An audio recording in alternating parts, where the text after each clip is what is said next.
mga Mr. and Mrs.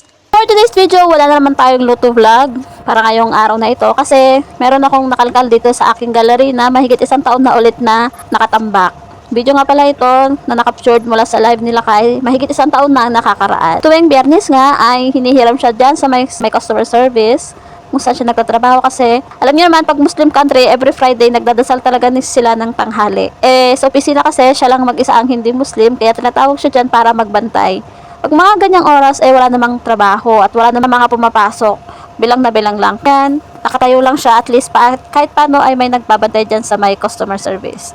Pero maya-maya, pagkatapos silang magdasal, ay magsisidatingan na lahat pa isa-isa ang mga customer. Tapos, pabalik na din yung mga staff dyan na naka-assign talaga dyan na magdasal.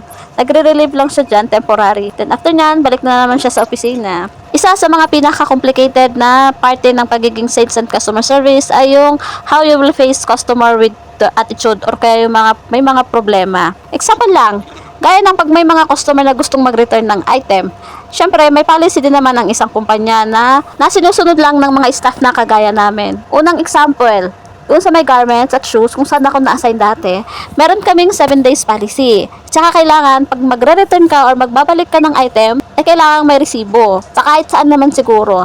May mga customer kasi na karaniwan ay nawawala nila yung resibo o kaya ay gustong ipalit. Ang irarason nila, may tagpa naman, di ko pa naman nasuot, ganon, gar, bla bla bla bla, ganon. My God!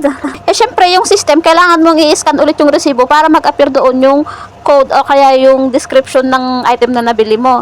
Yung mga ibang customer kasi na magbabalik o kaya magre-return, dinadaan ka nila sa patigasan at saka sa tinataasan ka nila ng boses pag hindi sinusunod ang gusto nila na i-return. Dito, na-experience ko dati nung nag-customer service ako, yung isang customer bumili ng item.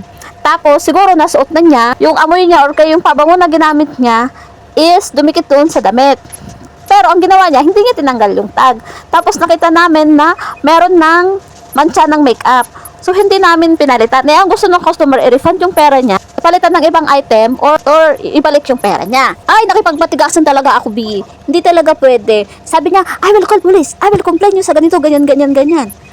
Ako, maldita din ako minsan. Sabi ko, okay, madam, go ahead, do whatever you want, but I will not change your item pala. Siyempre, kailangan naman napapalitan ko yun, nagamit na niya. Tapos may mancha pa ng makeup. Ikaw ba naman kung susunod ka na customer, bibilin mo pa ba yun? Hindi naman na, di ba?